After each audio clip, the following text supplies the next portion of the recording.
Welcome back to the Savage Sanctified Podcast, where we talk grown woman kingdom wisdom, relationships, healing, money, and peace without sugarcoating anything. I'm your host, Valeri Logans, and today we're going to talk about something that quietly shapes the direction of your life: your relationships, your friendships, the people you allow to walk beside you. Because whether people realize it or not, your destiny is often linked to who you pair with, not just romantically, but spiritually, emotionally, mentally. Sometimes the difference between walking in purpose and walking into chaos is simply the people you are connected to. So today we're going to talk about the power of pairing and why isolation might be costing more people their peace and purpose than they realize. Now, if you have been here before, I do not discuss things I have no knowledge of or have not experienced. Let me say, my life before I was on my own realignment journey was a hot mess and full of drama with a capital D. So you know what time it is. Get that tea, that coffee, that can of soda, and sit with me so we can get to it. There was a season in my life when I realized something that made me uncomfortable. I had people around me, but I was still carrying life by myself. You ever had that? You have conversations, you have acquaintances, you have people you laugh with, but when something real happens in your life, heartbreak, stress, decisions, confusion, suddenly the room gets real quiet. Crickets. No one can listen or do the, "Girl, nice talking to you, but things will be okay, but I wish we could talk more," that thing. And one day I had to sit with a question that changed how I started looking at relationships. Not, do these people like me? Not, do we have history together? But something deeper. Are these people helping me move toward my purpose? Or are they just keeping me company while I stay stuck? Because company and connection are not the same thing. Some people will sit beside you while you slowly ruin your life. And some people will love you enough to say, "Girl, what are you doing?" Those are the friends you keep. A lot of people today are surrounded by people, but still spiritually isolated.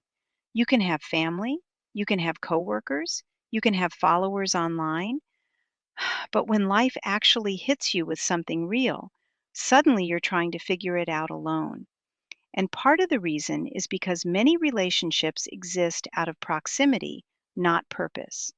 You didn't choose them intentionally, they were just nearby. School, work, neighborhood, church, social media. But proximity does not equal alignment.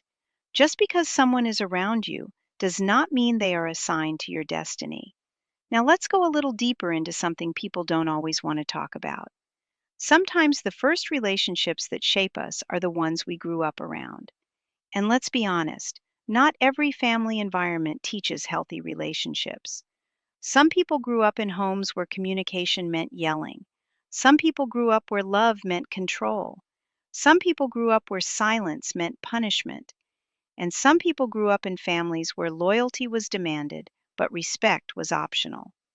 And when that's the environment you grow up in, something subtle happens. You begin believing dysfunction is normal.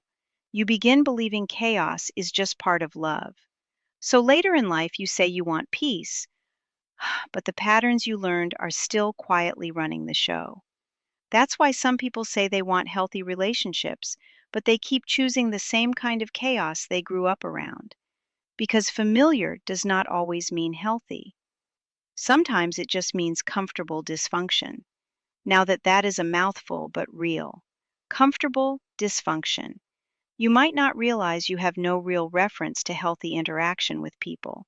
And until a person becomes honest about the patterns they learned growing up, they can spend years recreating the same cycles they said they never wanted. Scripture actually addresses this idea of connection and partnership very clearly. Ecclesiastes 4:9 says, "Two are better than one, because they have a good return for their labor." Now, most people hear that verse at weddings, but this is not just a marriage principle. This is a kingdom principle. God designed life so that people were not meant to walk through it completely alone. Ecclesiastes 4:10 continues, "If either of them falls down, one can help the other up, but pity anyone who falls and has no one to help them up." Now notice something about that verse. It doesn't say if you fall, it says when you fall, because life is going to knock everybody down at some point. Jesus even said in John 16:33, "In this world you will have trouble." The fall is predictable, but the damage from the fall depends on who is around you, because when the right people are around you, the fall doesn't destroy you, they help you get back up. Let me say something that might make you laugh a little. Some people in your life are not friends, they're spectators. They're the people sitting in the bleachers of your life. They watch everything. They comment on everything. They got opinions about everything. But when real life shows up, they disappear faster than a bad Wi-Fi signal. You ever had those people? They can watch every story you post online, but when you call them for real help, suddenly they're busy. That's not partnership. That's entertainment. Isolation has quietly become normal for a lot of people.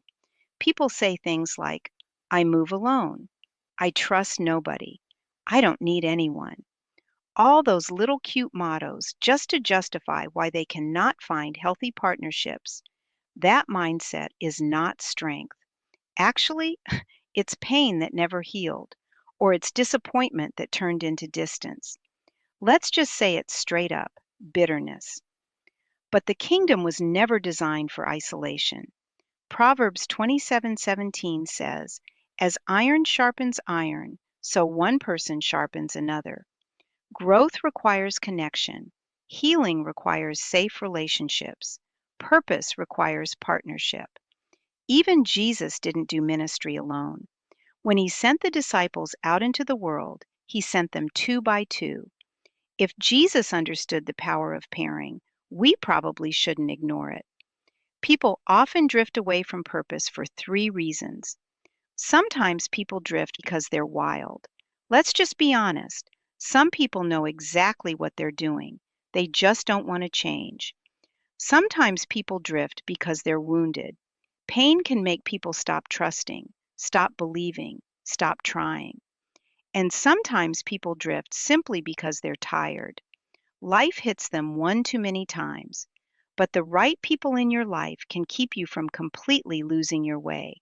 Because sometimes the right friend stands in your path and says, "Nope, we're not doing that today." Some relationships keep you comfortable, but they don't help you grow. You can laugh with them, you can gossip with them, you can complain with them, but you can't pray with them. Now, how does that work really? You have folks in your life that you cannot pray with. You can't build with them. You can't fight spiritual battles with them. And sometimes the biggest shift in your life comes when you stop asking, "Who likes me?" and start asking, "Who pushes me toward purpose?" Those are the friends you keep. The right people in your life are protection. They protect your peace. They protect your direction. They protect the future you're trying to build. Because when the right people are around you, it becomes harder to destroy your own life. And sometimes that is exactly what we need. A circle of people who remind us who we are when life tries to convince us otherwise. Now, I have a question for you. Do you have relationships that are unevenly yoked? No, not just romantic relationships. Do you A, have a partnership that pushes you forward with purpose, or just there to be miserable with? Who is your partner with purpose? All right. If this moved you and you think you have person who this might speak to, please share. If you got something out of this and of course, if you want to sit with me, subscribe. Until next time, stay grounded, do the work, and don't grab what costs you your peace.